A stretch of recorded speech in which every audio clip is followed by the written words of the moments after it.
A Igreja Boas Novas em Guarabira convida você a se tornar um patrocinador desse canal e da obra missionária em Guarabira, com a sua melhor oferta, para que possamos fazer mais e melhor. Por ser um ministério independente, sua participação é muito importante para a expansão do Evangelho do nosso Senhor Jesus Cristo. Plante a sua semente de fé através do número da conta ou da chave Pix. Nós pegamos o nome dessa pessoa e colocamos no caderno de oração. Vamos para a mensagem de hoje. Billy Graham. Bem-aventurados os puros de corpo, alma e espírito. Em Mateus capítulo 5, versículo 8 está escrito: Bem-aventurados os puros de coração, porque eles verão a Deus. Nas Escrituras Sagradas, toma-se o coração como sendo mais do que mera parte do corpo. É tido como a sede das emoções. Atribui-se a ele tanto o temor como o amor, a coragem, a ira, a alegria, a tristeza e o ódio. É assim tomado como o centro da vida moral, espiritual e intelectual do homem. E também se diz que ele é a sede da consciência e da vida do homem. Jesus disse: Bem-aventurados os puros de coração, porque eles verão a Deus. Podemos então buscar compreender o que isso significa. Se o coração é a sede dos sentimentos, então o nosso amor a Deus deve ser puro. Se ele é o centro de nossos motivos, esses também devem ser puros. Se ali reside a nossa vontade, essa deve ser entregue nas mãos de Cristo. Devemos ser puros no amor, nos motivos e nos desejos. Bom é fazermos aqui uma pausa para observar bem o que significa ser puro de coração. Queria Jesus, acaso, dizer com isso que devemos atingir uma perfeição sem pecado? Um estado espiritual que nos torne impossível cair de novo? Não. Ser puro de coração não significa que se deva viver em isolamento ou vida monástica, como indivíduos severos e aparentemente piedosos. Jesus denunciou os fariseus porque tinham falso conceito de pureza de coração. Ele disse: Ai de vós, escribas e fariseus hipócritas, porque sois semelhantes aos sepulcros caiados, que por fora se mostram belos, mas interiormente estáis cheios de ossos de mortos e de toda imundícia. Mateus capítulo 23, versículo 27. A discussão de Jesus com os fariseus era justamente sobre este ponto. Achavam eles que se ganhavam o favor de Deus trazendo-se limpo o exterior do corpo, observando-se certos ritos religiosos e guardando-se a letra ao pé da letra, como se diz. Em outras palavras, agiam de fora para dentro e não de dentro para fora.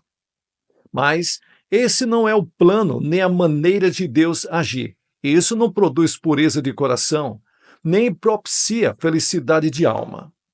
A religião superficial dos fariseus era impotente para purificar seus corações e preservá-los de uma sujeira corrupta e moral, que está impregnada ao interior.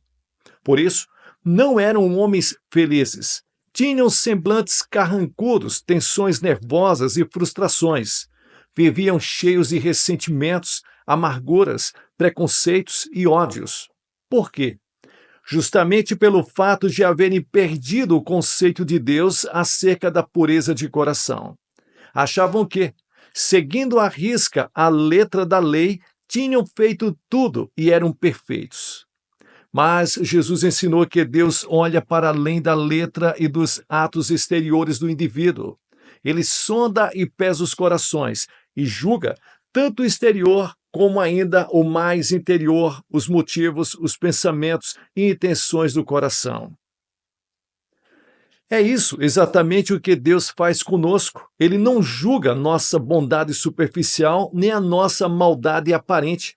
Ele aprofunda e sonda a nossa alma, como o cirurgião faz ao nosso corpo. E quando ele nos sondou, diz: enganoso é o coração, mais do que todas as coisas, e perverso. Quem o conhecerá? Jeremias capítulo 17, versículo 9. Quando Jesus acabou de examinar o coração do povo com quem estiverem em contato, disse: porque de dentro do coração dos homens é que procedem os maus desígnios, a prostituição, os furtos, os homicídios, os adultérios, a avareza, as malícias, o dolo, a lascívia, a inveja, a blasfêmia, a soberba, a loucura. Marcos capítulo 7, versículos 21 e 22. Jesus ensinou que o coração humano está longe de Deus, obscurecido, incrédulo, cego, orgulhoso, rebelde, idólatra e empedernido. Afirmou também que o coração humano, em seu estado natural, é capaz de todas as maldades e crimes. Nossos corações são impuros, e o resultado é vivermos cheios de tensões, orgulho, frustração, confusão e de milhares de outros males físicos, mentais e espirituais. A própria raiz de nossa vida é má. Jesus afirma categoricamente que só seremos completa e inteiramente felizes quando tivermos corações puros. Se temos corações impuros e maus, que podemos fazer com eles? Você que está me ouvindo pode perguntar: devemos tentar reformar ou melhorar de algum modo nossos corações?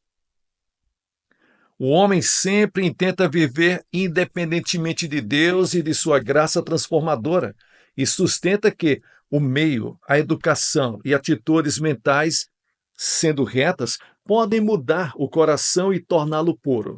Daí, argumenta-se assim: coloque-se o homem numa atmosfera sadia, que ele será uma pessoa boa.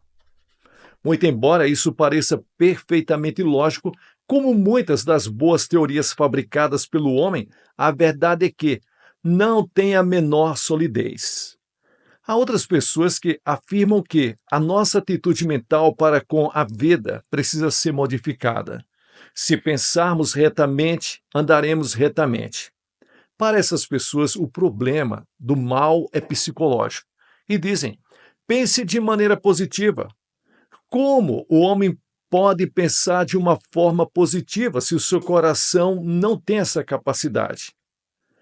E isto é coisa muito boa e simpatizo muito com todos quanto estão tentando, por meios psicológicos, levar a humanidade a melhores atitudes mentais. Isso também encoraja aqueles que dizem: muito bem, podemos nos ajudar a nós mesmos, como sempre vínhamos pensando. Assim, espalha-se pelo mundo odierno, o ajude-se a si mesmo. E a muitos se está dizendo que, para ser feliz, tudo o que se tem a fazer é ter pensamentos felizes. Todavia, Deus diz que nossa necessidade se assenta bem mais além e mais fundo do que a nossa mente pode compreender. Jesus não nos diz: bem-aventurados os puros de coração, porque eles verão a Deus? A pureza de coração não é produzida por sugestão mental, nem pelo meio em que vivemos, e nem pela educação ou instrução.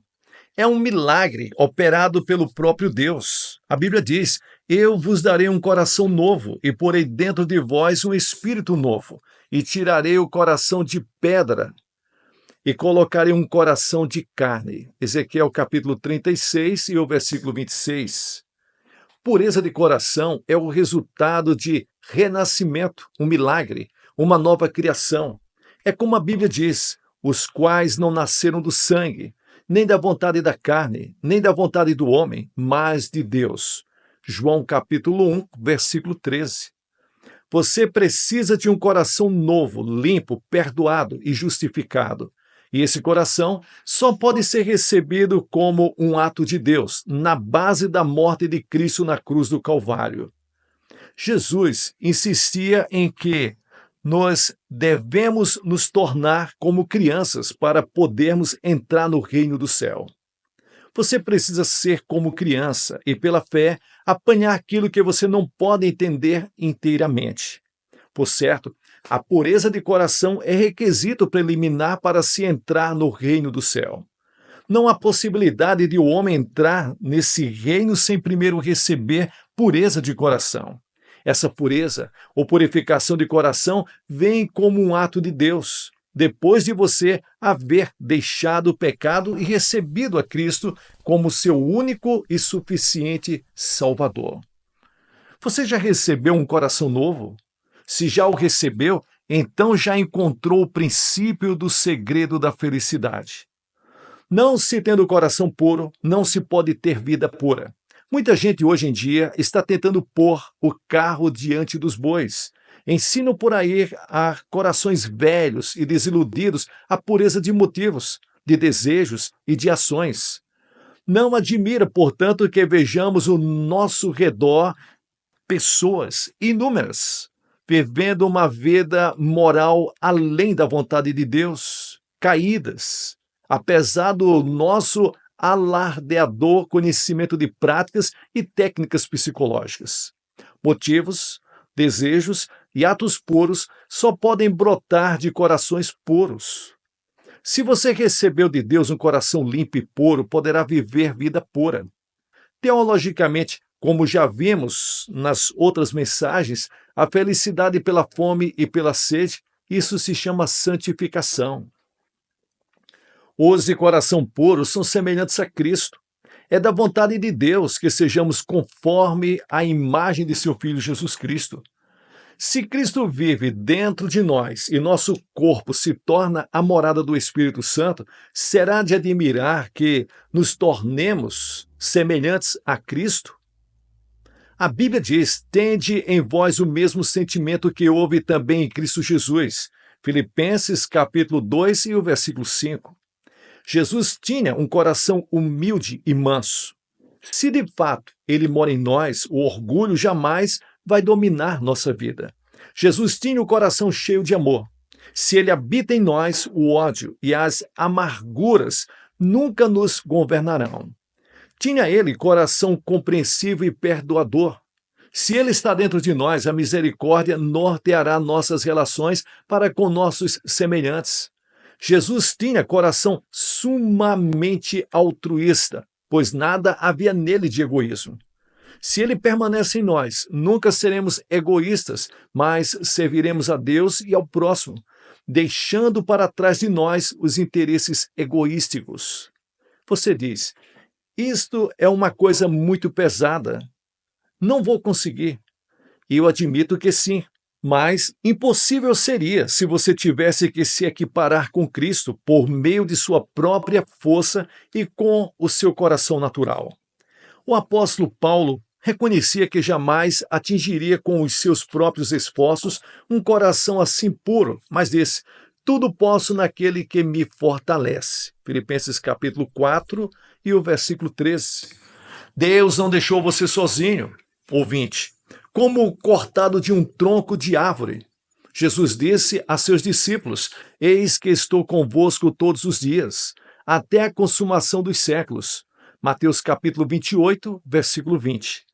E os discípulos fizeram maravilhas e prodígios porque Jesus estava com eles.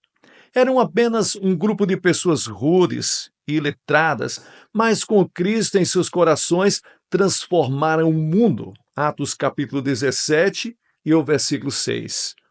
Cristo lhes concedeu a possibilidade de pureza por sua morte na cruz. Já vimos que a retidão e a pureza de Deus são imputadas aos homens que, sinceramente, lhes confessam os seus pecados e recebem a Cristo em seus corações. Webster define assim a pureza: isenção de misturas estranhas ou de matéria deletéria. Limpeza, isenção ou imunidade de imundícia ou sujeira. Isenção de culpa ou da poluição do pecado, inocência, castidade. Imunidade de quaisquer motivos ou conceitos impróprios ou sinistros. Muito embora todas essas ideias estejam contidas no termo pureza, elas não nos dão um padrão absoluto pelo qual possamos julgar o que é estranho e o que não é, o que é pecado e o que não é. Melhor será encarar a pureza na significação totalitária, completa harmonia com a santidade de Deus. As Escrituras continuamente nos exortam a buscar a pureza física, mental e moral. Deus diz: sereis santos porque eu sou santo. 1 Pedro capítulo 1, versículo 16. E dizem também que sem santidade ninguém verá o Senhor. Hebreus capítulo 12, versículo 14. E dizem mais ainda: quem subirá ao monte do Senhor? Quem há de permanecer no seu santo lugar? O que é limpo de mãos e puro de coração, que não entrega a sua alma à falsidade, nem jura dolosamente. Salmos 24, versículos 3 e 4. As Sagradas Escrituras ainda nos ordenam de modo positivo: conserva-te a ti mesmo puro. 1 Timóteo capítulo 5, versículo 22. Deus quer que sejamos puros no corpo, isso inclui limpeza física. Caverno diz: quando alguém compreende que, pela sujeira pessoal ou da propriedade em que mora, pode fazer perigar a saúde e a vida da família, e mesmo da sociedade em que vive, pois que a imundície oferece condições para o desenvolvimento de vários tipos de doenças, começa então a perceber a íntima relação que há entre a limpeza e a moral. Os antigos judeus tudo faziam a bem da limpeza física, e isso escudados na sua religião. E muito embora tenham sido abolidas como prescrições detalhadas para o nosso tempo, as leis do Velho Testamento sobre purificações, é fato que ainda está em vigor o princípio de limpeza física ou corporal. Mesmo nas piores circunstâncias de pobreza, o indivíduo pode arrumar um pouco de água e sabão para se lavar. Em absoluto, não existe razão alguma para um cristão andar sujo, despenteado e em desalinho. Se você tem coração puro, desejará sempre ter corpo puro. Pureza de corpo inclui também castidade. O apóstolo Paulo diz: pois esta é a vontade de Deus, a vossa santificação, que vos abstenhais da prostituição. 1 Tessalonicenses, capítulo 4, versículo 3. Nossos jornais diários estão cheios de casos de imoralidade em várias partes da nação. Deixe-me lhes dizer algo que a Escritura diz, que ensina que Deus abomina e odeia a imoralidade tanto quanto, ou mais ainda que, qualquer outro pecado. No raiar desse século, certas filosofias começaram a ter franca aceitação no mundo. Estamos agora, nestes dias, começando a sentir o impacto desses ensinos heréticos. Estamos começando a colher aquilo que semeamos. Muitos ficaram convencidos de que a Bíblia não é a revelação de Deus, de que a salvação deve vir do homem e não de Cristo, e de que a moral é coisa relativa e não absoluta. Que podemos esperar disso tudo, senão que milhares de nossos jovens fiquem chafurdando na imoralidade? A Bíblia exorta século após século e proclama em alto e bom som que nenhuma nação imoral pode sobreviver e que todo indivíduo imoral ficará fora do reino de Deus. Um dos 10 mandamentos diz: não adulterarás. Êxodo capítulo 20, versículo 14. A Bíblia diz constantemente, aqui e ali, não adulterarás. Que significa adultério? Esse vocábulo se deriva da mesma raiz latina de onde nos vem o verbo adulterar, que significa corromper, tornar impuro ou enfraquecer. Pecado não é apenas o uso do que é comum, mas muitas vezes o mau uso daquilo que é puro e bom. Assim, pode-se adulterar muitas coisas, e esse pecado era tão horrível que na lei judaica sempre é punido com a morte. Entre os romanos também, igualmente entre os judeus. Diz-nos a Bíblia que, sob a lei de Deus, o adultério é punido com a morte espiritual. Você pode cometer imoralidade por maus pensamentos. No Gênesis, capítulo 6, versículo 5, lemos: viu o Senhor que a maldade do homem se havia multiplicado, e que era continuamente mau todo o desígnio do seu coração. Deus se interessa também por aquilo que você pensa e imagina, porque os seus pensamentos e imaginações, em grande medida, determinam que espécie de pessoa você é ou será. Salomão disse: porque o homem, como imaginou na sua alma, assim é. Provérbios capítulo 23 e o versículo 7. Se maus são os seus pensamentos e imaginações, seus atos também serão maus. Se bons, então a sua vida será boa e pura. Roberto Bauer disse: o pensamento é a alma da ação. Emerson asseverou: o pensamento é a sede da ação, o pai de todas as ações e pensamentos. Se Deus já uma vez destruiu o mundo por causa de suas imaginações permanentemente más, não é razoável crermos que todos os pecados, concupiscências, licenciosidades, hoje dominantes, entristecem e ferem o coração de Deus, como naqueles dias? Todas as transgressões começam com pensamentos pecaminosos. Você que buscou a Cristo para receber dele um novo coração, precisa guardar-se de quadros e representações de luxúria e de sensualidade, os quais Satanás lança no cenário de sua imaginação. Você precisa escolher com cuidado os livros que você vai ler, escolher com grande discernimento as diversões ou passatempos que você vai se entregar a eles. Você precisa se concentrar naquilo que é bom, naquilo que é puro e sair fora de tudo que é lixo para ter um pensamento limpo diante de Deus. Alguém disse: você não pode evitar a primeira olhadela, mas a segunda já é pecado. Peça a Deus que limpe sua mente e a conserve purificada. Isso você pode fazer mediante a leitura da Bíblia, orações diárias e buscando viver com pessoas realmente cristãs e convertidas. Como vemos, Jesus revelou que você pode cair na imoralidade apenas por meio de um olhar. Assim, a Bíblia coloca a concupiscência dos olhos, na mesma plana dos maiores pecados. Ouça o que a Bíblia diz: porque tudo o que há no mundo, a concupiscência da carne, a concupiscência dos olhos e a soberba da vida, não vem do Pai, mas sim do mundo. João capítulo 2, versículos 16. Primeira carta de João, capítulo 2, versículos 16. O apóstolo Pedro falou em pessoas que têm os olhos cheios de adultério, segundo Pedro capítulo 2, versículo 14. Não admira, pois, que Jó dissesse: fiz concerto com os meus olhos. Como, pois, os fixaria no mar virgem? Jó capítulo 31, versículo 1. Os seus olhos só veem aquilo que a sua alma lhes permite ver. Se o seu coração não está harmonizado com Deus e se você ainda não nasceu de novo, toda a probabilidade é de que você venha a ter uma vida pervertida e deformada. A imoralidade pode fazer com que você cometa determinadas coisas que você não gostaria e pode começar até com a sua própria língua. As Escrituras nos aconselham a respeito das más companhias, as quais corrompem os bons costumes.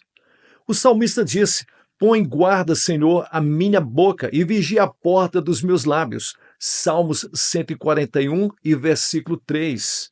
A imoralidade também pode começar com o modo de se vestir. Certa jovem disse uma vez: eu fui à frente numa de suas reuniões e aceitei a Cristo. Dias depois, tinha que ir a uma reunião social. Me vesti, me olhei no espelho e me pareceu que Jesus estava olhando para mim. Voltei ao guarda-roupa e mudei de vestido. E agora, sempre que me visto, sinto que Jesus é o meu acompanhante que está comigo todas as noites. A sua forma de se vestir pode agradar a Cristo com toda a modéstia e com bom gosto. Se você seguir o que a Bíblia diz, você sempre estará no caminho certo. Jesus disse: bem-aventurados os puros de coração. Você quer ser feliz? Muito bem. Aplique ao seu coração esta beatitude. Tome-a para si. Só o puro de coração poderá saber o que significa ser supremamente feliz. O seu coração é puro para com Deus e, como resultado, será puro para com todos os seus semelhantes. E feliz por quê?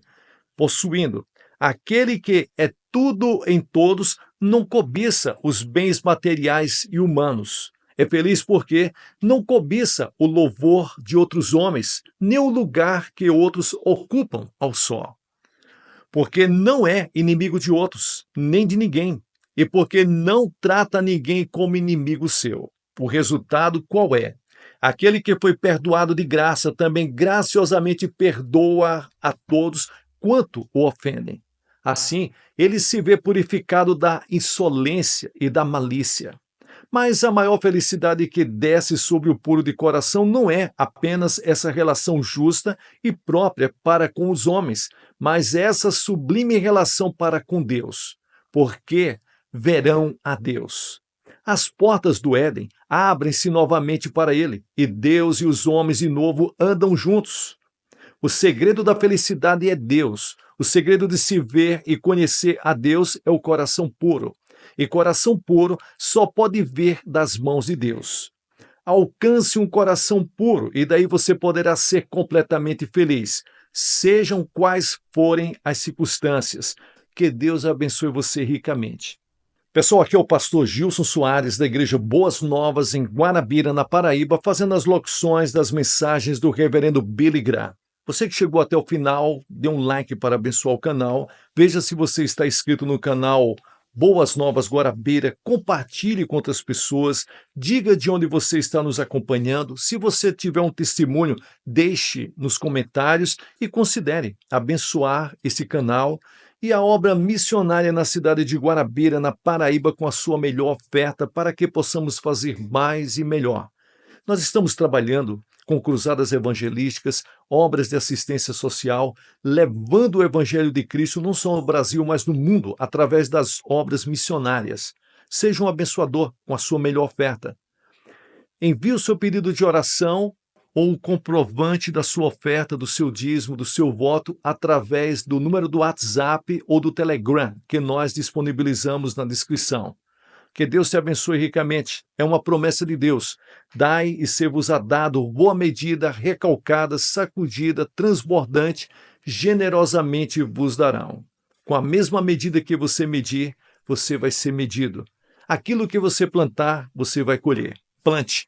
Plante no reino de Deus e tenha uma colheita sobrenatural. Fique com Deus e sucesso na sua caminhada.